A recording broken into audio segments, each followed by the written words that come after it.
नमस्कार, मेरा नाम है डॉक्टर पुरु धमन और आज इस वीडियो में मैं आपको बताने वाला हूं कि कैसे एक पैरालिसिस का पेशेंट, लेग का पेशेंट इस छोटी सी शोल्डर व्हील मशीन की मदद से अपने शोल्डर के अंदर, अपनी एल्बो के अंदर, अपनी रिस्ट के अंदर इंप्रूवमेंट लेकर आ सकता है। अब जब एक पैरालिसिस का पेशेंट हमारे पास आते हैं तो अक्सर वो हमसे पूछता है, डॉक्टर साहब कि मैं अपने कंधे को मूवमेंट कैसे ठीक करूं, मैं अपनी एल्बो की कैसे करूं, मैं अपनी रिस्ट की कैसे करूं।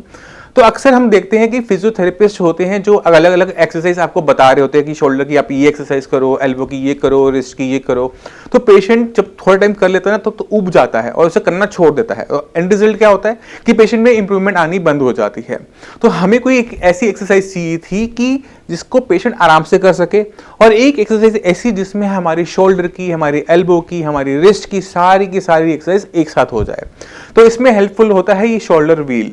ये बहुत आराम से अमेज़न पे 1000 रुपए का आपको मिल जाता है। आप मंगवा लीजिए और इसको इलेक्ट्रिशियन की हेल्प से अपने घर पे इंस्टॉल करवा लीजिए किसी भी दीवार पे। अब जब मैं आपको एक्सरसाइज करके दिखा रहा हूं तो मेरी हर एक मूवमेंट को ध्यान से देखिएगा कि मेरे कौन कौन सा पार्ट हिल रहा है।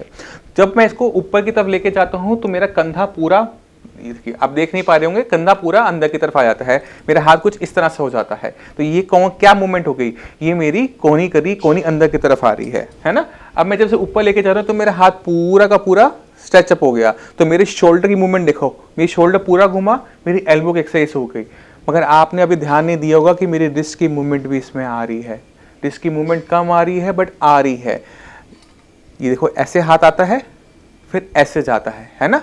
तो ये जो मूवमेंट आ गई रिस्ट की आ गई। तो एक सिंगल एक्सरसाइज में आपने अपने शोल्डर कवर किया, आपने अपनी एल्बो कवर की, आपने अपनी रिस्ट कवर की। कोई है ऐसी एक्सरसाइज कोई और नहीं है ना। तो आप सभी ने क्या करना है, जिनको भी अपने हाथ के अंदर दिक्कत लग रही है वो अपना शोल्डर भी मंगवाएंगे, उसको घर पे लगवाएंगे और उस पर दिन में कम से कम 1 घंटा सुबह, 1 घंटा शाम। मान लो कि चारा काट रहे हो, मत सोचो कि आप मशीन चला रहे हो। तो चारा काटना एक काम है ना, इस काम को आप करोगे दिन में 2 बार। आपका काम ये है कि 1.5 घंटा आपने चारा काटना है। तो मत सोचो कि आप मशीन चला रहे हो, ये मत सोचो एक्सरसाइज करो। आप ये सोचो कि आपको काम मिला हुआ है कि आपने चारा काटना है। जब हम ठीक थे तो हम 8 घंटे काम करते थे, सुबह 10 से 6 की हम जॉब करते थे। 8 घंटे लगे हुए अपने शरीर को पे जोर डाल रहे हैं, काम ले रहे हैं उससे और पैसे कमा रहे हैं। अब हम चाहे बीमार जरूर हैं मगर हमने इस अपनी आदत को 10 से 6 काम करने की आदत को छोड़ना नहीं है। अब 10 से 6 में हमें पैसे नहीं मिलते मगर 10 से 6 में आपको शरीर की सेहत मिलती है जो कि पैसे से भी ज़्यादा कीमती है। तो ये एक्सरसाइज आपने कम से कम 1.5 घंटा 2 घंटा जितना हो सके अपने आप को कोशिश करो कि आपकी आर्म की, आपकी कंधे की, आपकी रिस्ट की एक्सरसाइज होते रहे और उस पर इंप्रूवमेंट आती रहे। मगर ये जो एक्सरसाइज की मशीन है शोल्डर व्हील, ये सिर्फ आपकी कंधे की, कोहनी की, अकेले की एक्सरसाइज नहीं करवाती। अक्सर पैरालिसिस पेशेंट के अंदर दिक्कत क्या होती है कि उनकी कलाई घूमती नहीं है ना। अक्सर कंप्लेन करते हैं, डॉक्टर साहब पूरा हाथ ठीक हो गया बट मेरा हाथ घूम नहीं पा रहा। तो उसका सोल्यूशन भी आपको ये शोल्डर व्हील देता है।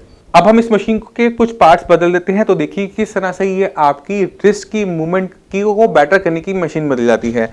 हमने ये लंबी वाली आर्म है, इसको निकाल दिया और हम ये छोटी सी पार्ट लगा देते हैं, है ना। अब आपको समझ में नहीं आ रहा होगा कि ये छोटा सा पार्ट जो है ये क्या काम करेगा। आपने इसे पकड़ना है और अपनी रिस्ट को इस तरह से रोटेट करने की कोशिश करनी है ना। तो ये बड़ी दिक्कत होती है कि पैरालिसिस पेशेंट की रिस्ट मूव नहीं करती, इस तरह से बाजू मूव नहीं कर पाती, घूम नहीं पाती। तो ये आपको हेल्प करता है ऐसे घुमाने में, है ना। ये काम करना मेरे लिए बहुत आसान है मगर पैरालिसिस पेशेंट को इसको करने के लिए जूझना पड़ सकता है। मगर एक चीज़ हमेशा ध्यान रखना कि जब तक हम उस पर काम करेंगे नहीं तब तक वो ठीक होगा नहीं। क्योंकि दिक्कत हमारे ब्रेन में थी, ब्रेन के अंदर क्लॉट आया था, ब्रेन के अंदर नस फटी थी, जिससे दिमाग के अंदर वो हिस्सा जो मेरे हाथ को चलाता था, पैर को चलाता था, उसने काम करना बंद कर दिया। इसी वजह से अब मेरा हाथ ठीक है, मेरे हाथ की हड्डी ठीक है, मांस ठीक है, फटा नहीं, कुछ नहीं हुआ बट वो चल नहीं पा रहा। तो हमने अपने ब्रेन को ट्रेन करना होता है। जो भी हम एक्सरसाइज करते हैं वो कभी हाथ पैर की सोच के नहीं करते, हमेशा अपनी ब्रेन की सोच के करते हैं कि ब्रेन इसे दोबारा से चलाना कैसे सीखे। तो हमने एक ही काम को बार बार करना होता है क्योंकि ब्रेन की खासियत क्या है कि जिस काम को हम बार बार करते हैं हम उसमें अच्छे होते चले जाते हैं। जैसे अगर मान लो कि आप घर में कुछ काम करते हो, रोटियां बनाते हो, तो रोटियां हम जब पहले दिन किचन में जाते हो कभी गोल नहीं बना पाते हैं ना, टेढ़ी मेढ़ी बनती हैं। मगर जब हम रोटियां रोज बनाते हैं, सुबह दोपहर शाम बनाते हैं, तो धीरे धीरे रोटियां गोल, अच्छी, सॉफ्ट, नरम होनी शुरू हो जाती हैं। या फिर अगर आप अकाउंट्स में काम करते हो तो पहले दिन अकाउंटिंग करने जाओगे, गलतियां निकलती हैं। पर जैसे धीरे धीरे जैसे आपकी उम्र बीतती है तो आप अकाउंटिंग में अच्छे होते चले जाते हो। कोई भी काम हो, सिर्फ ये मैंने आपको एक एग्जांपल दिया, आप कोई भी काम करते हो तो खुद सोचो कि जिस दिन आप काम करने गए थे उस दिन आपने काम अच्छा किया था क्या? नहीं किया था ना। मगर आज के तारीख में हम बात करते हैं तो आप पहले से बहुत बेटर थे। तो हमें सुधार तब होता है जब हम एक ही काम को बार बार करते हैं, तो हमारा ब्रेन उस काम को करना अच्छी तरीके से सीख जाता है। तो हमने यही काम करना है हर लेक्वे के पेशेंट के अंदर, पैरालिसिस पेशेंट के अंदर। एक एक्सरसाइज वो करनी है जिसको बार बार करने से हमारी दिक्कतें सॉल्व हो जाएं। तो ये वो एक्सरसाइज है इकलौती जो आपको हेल्प करेगा आपकी आर्म को पूरा चलाने में एक साथ और उनकी कोऑर्डिनेशन के अंदर भी। तो अगर आप पैरालिसिस के पेशेंट हैं और आपको नहीं पता कि किस तरह से आप पैरालिसिस को जीत सकते हैं, किस तरह से दोबारा से काम पे जा सकते हैं, दोबारा से काम करने लायक बन सकते हैं, तो मैं आपसे रिक्वेस्ट करता हूं कि आप इस चैनल पे जितनी भी वीडियोस हैं उसको पूरी देखिए, एक एक वीडियो को देखिए, तो आपको समझ में आना शुरू हो जाएगा कि किस तरह से पैरालिसिस से आप जीत सकते हैं। मैं उम्मीद करता हूं इस वीडियो से आप काफी कुछ समझ गए। फिर भी आपके माइंड में डाउट हो, कुछ भी पूछना चाहते हो, तो नीचे दिए नंबर पे कॉल कर साइंस इंजीनियरिंग के डॉक्टर से आप फ्री ऑफ कॉस्ट कंसल्टेशन ले सकते हैं। अब मैं आपको कुछ अपने पेशेंट के साथ छोड़ जाता हूं, उनकी वीडियोस देखिए तो आप समझ जाएंगे कि किस तरह से उन्होंने जीता है तो आप भी जीत सकते हैं। नमस्कार, मेरा नाम है डॉक्टर पुरु दमन और आज मैं आपको मिलवाना चाहता हूँ एक पैरालिसिस पेशेंट जिनकी एज है 63 की एज के अंदर पैरालिसिस को हराना आसान काम नहीं होता। तो चलते हैं पेशेंट के पास और उनसे जानते हैं कि उन्होंने इसको कैसे सहा और कैसे इसको देखा। तो शर्मा जी, ये आपको हुआ कब था? मेरा नाम GR शर्मा है और मेरे को ये ब्रेन स्ट्रोक का दूसरा अटैक है। पहला कब हुआ था? पहला 2014 हुआ। 2014 में। तब उससे रिकवर पूरे हो गए थे? उसका पूरा रिकवर नहीं हो पाया, लेकिन ये 2019 आते आते मुझे दोबारा फिर अटैक होगा ब्रेन स्ट्रोक का। और ये राइट साइड का हुआ, पहले भी राइट को हुआ था, अब दोबारा भी राइट का हुआ। ठीक है। तो मेरे को चलने फिरने में दिक्कत थी और डॉक्टर साहब की मैंने दवाई खाई। अभी तो एक ही महीना हुआ है, 1 महीने में मेरे को बहुत इम्प्रूवमेंट है। तो ये जब आपको हुआ था तो आपने कहाँ से इलाज करवाया था? जब मुझे ये सेकेंड टाइम जब हुआ है? हाँ, पहली टाइम भी मैंने एस्कॉर्ट फोर्टिस में करवाया, इलाज कराया। डॉक्टर ने मुझे कहा भाई मेरे को एलोपैथी का जो इलाज करना था कर दिया, अब आप इसके बाद देसी ट्रीटमेंट कराओ। डॉक्टर ने बोला? आयुर्वेदिक। हाँ, डॉक्टर ने बोला? हाँ, डॉक्टर ने कहा अच्छा कि आयुर्वेदिक का ट्रीटमेंट कराओ, उससे शायद आपको बहुत आराम मिलेगा। तो मैंने आयुर्वेद में भी इलाज कराया। अब सेकंड बार टाइम हुआ मुझे, तो मुझे डॉक्टर साहब जो संजीवनी, इनसे मुलाकात हुई, तो इन्होंने 1 महीना हो गया मुझे दवाई खाते खाते, जिससे मुझे बहुत आराम है। और मैं आज दोबारा से 1 महीने की दवाई फिर दोबारा लेने आया हूँ, तो इससे मेरे को लग रहा है कि मैं कंप्लीट ठीक हो जाऊँगा।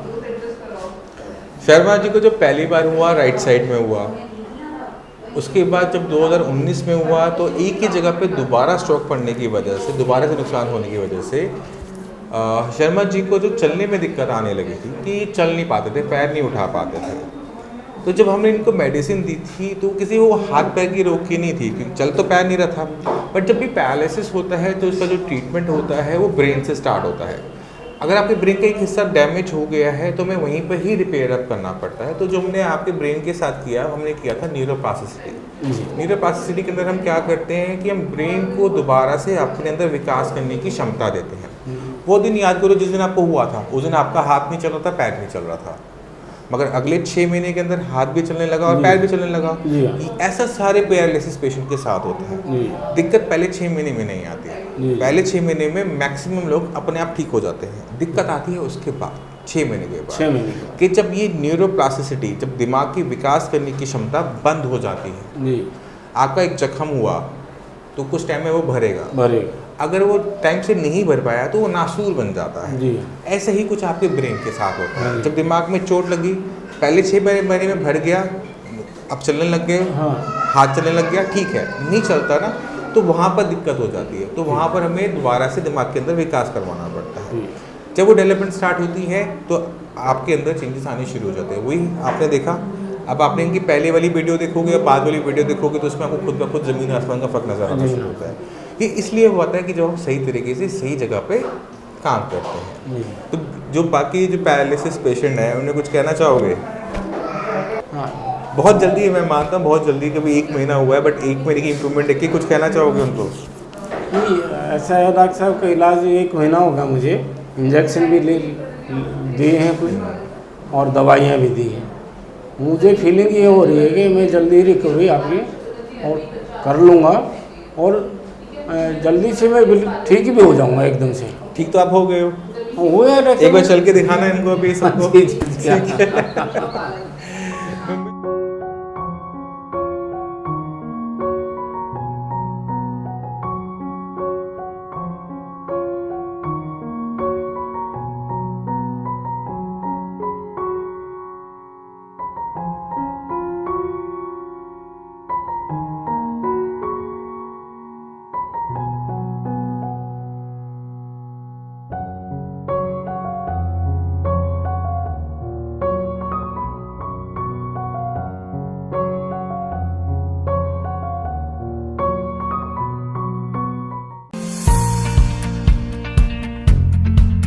आप चाहें तो दिए गए WhatsApp नंबर पर अपनी रिपोर्ट शेयर कर सकते हैं और पा सकते हैं फ्री कंसल्टेशन सीधे हमारे एक्सपर्ट से।